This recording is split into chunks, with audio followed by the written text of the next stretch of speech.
ओम। आप सभी को सादर नमस्ते। जय श्री राम। मेरे YouTube चैनल वसुधा के रंग में आप सभी का स्वागत है। हम भारतवासियों के पास, सनातनियों के पास संस्कृति का, ज्ञान विज्ञान का भंडार है, परंतु कहीं ना कहीं हमारा स्वाध्याय कमज़ोर हो गया, हमारी जानकारियाँ कमज़ोर होती चली गई। हम सबका ये परम कर्तव्य बनता है कि हम अपने ग्रंथों को पढ़ें, अपनी संस्कृति को जानें। हमारे ऋषियों द्वारा जो हमें धरोहर दी गई है ग्रंथों के रूप में, उसमें एक बहुत बड़ा महाग्रंथ है जिसे महाभारत कहा जाता है। महाभारत ये नाम आते ही लोग इसे युद्ध के रूप में ले लेते हैं, कलह के रूप में ले लेते हैं। हमारे समाज में यह भ्रम फैला दिया गया कि महाभारत जैसे ग्रंथ को घर में रखने से कलह होगी। क्या सच में ऐसा है?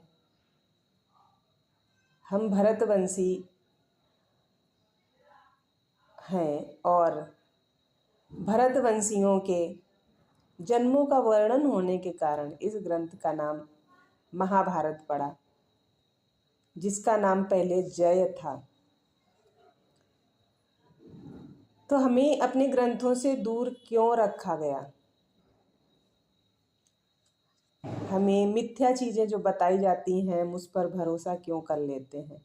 जब हम किसी एक व्यक्ति से भी दूर होते हैं जो हमारे बहुत नज़दीक था, करीब था, तो जब उससे हम दूर होते हैं तो हमारे पास बहुत सारे कारण होते हैं। हमसे लोग पूछते हैं कि भाई आप उसे पसंद क्यों नहीं करते, आप उससे दूर क्यों हैं? तो हम बहुत सारे कारण उसमें बताते हैं कि ये कारण है भाई, हम इसलिए उससे दूर हैं।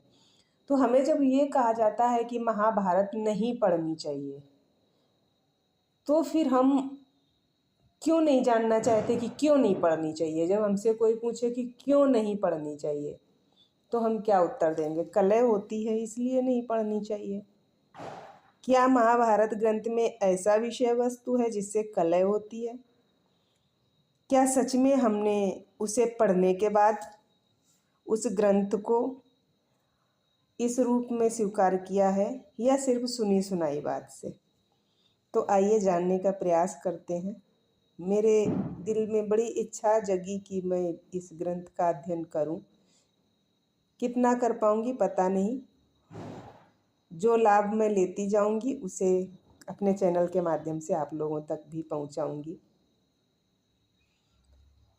आइए जानते हैं इस ग्रंथ में ऐसा क्या है जिस कारण हमें इसका अध्ययन नहीं करना चाहिए। तो इस ग्रंथ में इतिहास और पुराणों का मंथन करके उनका जो प्रशस्त रूप है वो प्रकट किया गया है। भूत, वर्तमान और भविष्य काल की तीनों संज्ञाओं का भी वर्णन हुआ है। इस ग्रंथ में बुढ़ापा, मृत्यु, भय, रोग और पदार्थों के सत्यत्व तथा मिथ्यात्व का विशेष रूप से निश्चय किया गया है और अधिकारी भेद से विभिन्न धर्मों एवं आश्रमों का भी लक्षण बताया गया है।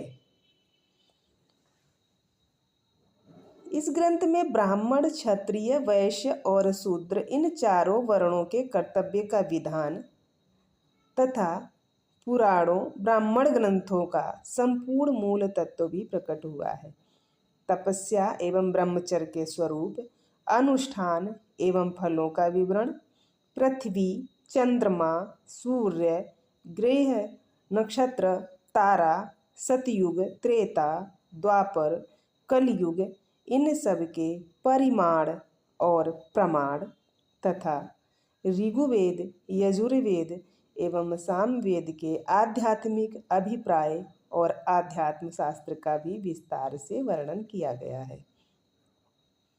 न्याय, शिक्षा, चिकित्सा, दान तथा पाशुपत सर्व अंतर्यामी परमेश्वर का भी इसमें विशद वर्णन है। इसमें यह भी बताया गया है कि श्रेष्ठ और साधारण मनुष्य आदि शरीरों में जन्म का कारण क्या है। संसार के जीव अंधकार से अंधे होकर छटपटा रहे हैं। यह महाभारत जो है वो ज्ञानांजन की शलाका लगाकर उसकी आंखें खोल देता है। ये वह शलाका है जो धर्म, अर्थ, काम और मोक्ष रूप पुरुषार्थों का संक्षेप और विस्तार से वर्णन है। ये न केवल अज्ञान की रतौंधी को दूर करता है, प्रत्युत सूर्य के समान उदित होकर मनुष्यों की आंखों के सामने संपूर्ण अंधकार को ही नष्ट कर देता है।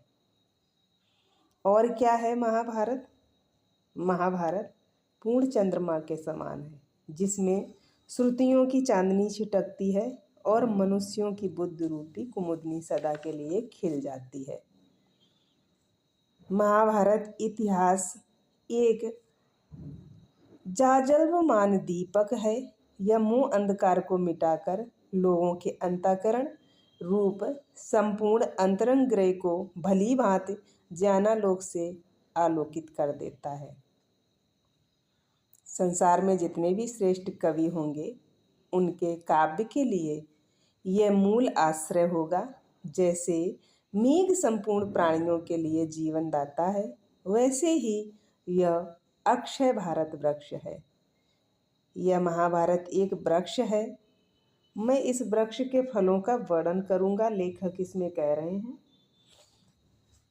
महाभारत धर्म और मोक्ष का रास्ता खोलता है। महाभारत इतिहास में सर्वश्रेष्ठ है, जो हमारे इतिहास को बताता है।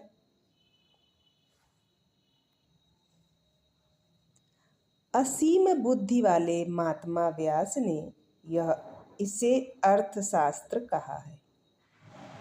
यह महान धर्मशास्त्र भी है। इसे काम शास्त्र भी कहा गया है और मोक्ष शास्त्र तो यह है ही।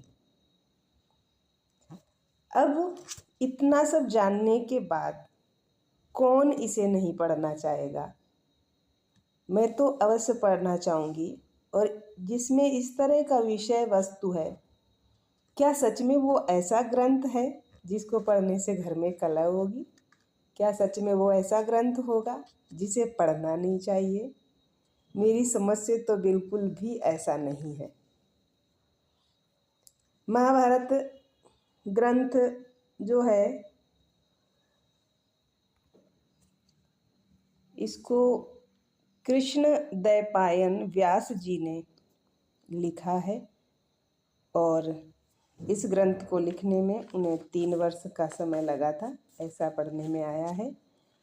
और धीरे धीरे अब हम पढ़ते पढ़ते जानेंगे कि आखिर इसमें क्या क्या है और ये क्या परिवर्तन कर सकता है हमारे जीवन में, हमारे समाज में, राजनीति में, राष्ट्र नीति में, धर्म नीति में, आध्यात्म जगत में क्या क्या परिवर्तन कर सकता है। इसे जानने का प्रयास करेंगे और हम सबको पढ़ना चाहिए।